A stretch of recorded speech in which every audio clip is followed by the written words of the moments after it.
സനോജ്, ഒറ്റ കാര്യം നമുക്ക് വളരെ വേഗത്തിൽ അവസാനിപ്പിക്കാം. അതായത് ഇപ്പോൾ മുഖ്യമന്ത്രിയുടെ വിശദീകരണം വേണം എന്ന് പറയുന്നിടത്ത് ഡിവൈഎഫ്ഐ അവിടെ മാത്രമായി നിൽക്കുകയാണോ?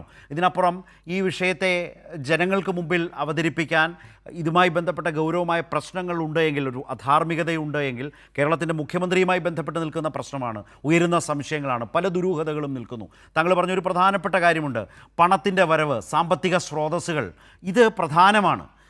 ഇത്തരം മയക്കുമരുന്ന് ഇടപാടിലൂടെ ആർജിക്കുന്ന പണം എവിടേക്കൊക്കെ പോയി, അതിൻ്റെ ഗുണഭോക്താക്കൾ ആരായി, ഇവരിലേക്ക് ആരൊക്കെ പണം ഒഴുക്കി, അതിലൂടെ അവരുടെ കാര്യസാധ്യം നടന്നിട്ടുണ്ടോ, നിരവധി പ്രശ്നങ്ങളുണ്ട്. അവിടെ ഡിവൈഎഫ്ഐയുടെ പ്ലാൻ എന്താണ്? ഒന്നാമത്തെ കാര്യം, ഡിവൈഎഫ്ഐ ലഹരി മാഫിയ സംഘങ്ങൾക്കെതിരായ ശക്തമായ പ്രതിഷേധവും പ്രതികരണവും കഴിഞ്ഞ കുറേ കാലമായി നടത്തിക്കൊണ്ടിരിക്കുകയാണ്. ഞങ്ങൾ കായിക മേഖല ഇടപെട്ടുകൊണ്ട്, അല്ലെങ്കിൽ അങ്ങനെയെല്ലാമുള്ള നിരവധി പദ്ധതികൾ തന്നെ പ്രഖ്യാപിച്ചുകൊണ്ട് ഏറ്റവും കൂടുതൽ ആളുകളെ പങ്കെടുപ്പിച്ച് ലഹരി വിരുദ്ധ ക്യാമ്പയിൻ നടത്തിയ പ്രസ്ഥാനം ഞങ്ങളാണ്. അതിപ്പം ഏത് രാഷ്ട്രീയ പാർട്ടിയിൽപ്പെട്ട ആളുകൾക്കും അത്തരം കാര്യങ്ങൾ നിരീക്ഷിച്ചാൽ മനസ്സിലാവുന്നത് മാത്രമേ ഉള്ളൂ. അപ്പോൾ അത്തരം കാര്യങ്ങൾ ഞങ്ങൾ ശക്തമായി തുടരും. ഇത്തരം ആളുകളെ തുറന്നു കാണിക്കാൻ ആവശ്യമായ ഇടപെടൽ നടത്തും. മറ്റൊന്ന്, ഇപ്പോൾ ഉയർന്നു വന്നിട്ടുള്ള മുഖ്യമന്ത്രിയുമായി ഉയർന്നു വന്നിട്ടുള്ള വിഷയത്തിൽ മുഖ്യമന്ത്രി മറുപടി പറയുന്നത് വരെ അതിശക്തമായിട്ടുള്ള പ്രതിഷേധവുമായിട്ട് ഞങ്ങൾ രംഗത്ത് വരും. ഇപ്പം നാളെ എറണാകുളം ജില്ലയിൽ ശക്തമായിട്ടുള്ള യുവജന പ്രതിഷേധത്തിന് സാക്ഷ്യം വഹിക്കാൻ വേണ്ടി പോവുകയാണ്. അങ്ങനെ മുഖ്യമന്ത്രി ആളുകളെല്ലാം കബളിപ്പിച്ചിട്ട് പോകാൻ ധരിക്കേണ്ടതില്ല.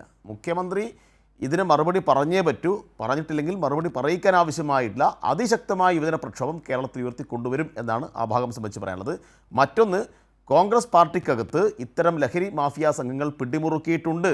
അവരാണ് ഞാൻ നേരത്തെ പറഞ്ഞ സോഷ്യൽ മീഡിയ ഹാൻഡിലുകൾ മുഴുവൻ പണം കൊടുത്ത് വാങ്ങിയിട്ടുള്ളത്. ആർക്കും ഒരക്ഷരം പറയാൻ വേണ്ടി കഴിയില്ല.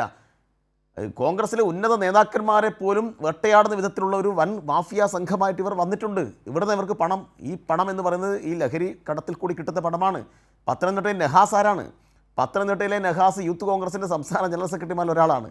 അദ്ദേഹത്തിൻ്റെ വീട്ടിൽ നിന്നാണ് 2-3 കിലോ കഞ്ചാവ് പിടിച്ചത്. അദ്ദേഹത്തിൻ്റെ അനിയൻ്റെ തലയിലിട്ട് രക്ഷപ്പെട്ടു എന്നാണ് ആ നാട്ടുകാർ പറയുന്നത്.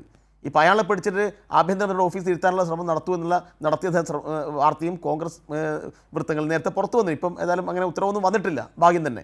അപ്പോൾ ഇതൊക്കെയാണ് നടന്നുകൊണ്ടിരിക്കുന്നത്. അപ്പോൾ ഇങ്ങനെയെല്ലാമുള്ള ആളുകളെ ഞാൻ അതാ പറഞ്ഞത്, ഓരോ ആളും മത്സരിച്ച് അവരുടെ ആളാക്കി വെക്കുകയാണ്. അവിടെ വീട്ടിൽ പോകുന്നു, അവർക്ക് റീലിടാൻ ഉള്ള അവസരം കൊടുക്കുന്നു, വിരുന്ന് സൽക്കാരത്തിൽ പങ്കെടുക്കുന്നു, ഫോട്ടോ എടുക്കുന്നു, ഇതെല്ലാം ചെയ്തു കൊടുക്കുകയാണ്. അപ്പോൾ ഇതൊക്കെ കാണിച്ചിട്ടാണ് പല സ്ഥലത്തും ഉദ്യോഗസ്ഥന്മാരെ ഭീഷണിപ്പെടുത്തുന്നത്, പല കാര്യങ്ങളും അവർ നേടിയെടുക്കുന്നത്, പല ചെക്കിങ്ങിൽ നിന്നും അവർ രക്ഷപ്പെട്ടു പോകുന്നത്. ചില അപൂർവം ആളുകൾ മാത്രമാണ് ഇപ്പോൾ പിടിക്കപ്പെടുന്നത്. ഇത് അപൂർവമായ സംഭവമാണ്. കേരളത്തിൽ കഴിഞ്ഞ കുറച്ച് നാളുകളായിട്ട് ഇത്തരം സംഭവങ്ങൾ കൂടിയിട്ടുണ്ട് എന്നത് വളരെ കൃത്യമായിട്ടുള്ള തെളിവാണ്. ഇത് മഞ്ഞുമലയുടെ അറ്റത്ത് നിൽക്കുന്ന ഒരു കാര്യം മാത്രമാണ്. അതിശക്തമായ അന്വേഷണം നടത്തി കാര്യങ്ങൾ പുറത്തു കൊണ്ടുവരണം.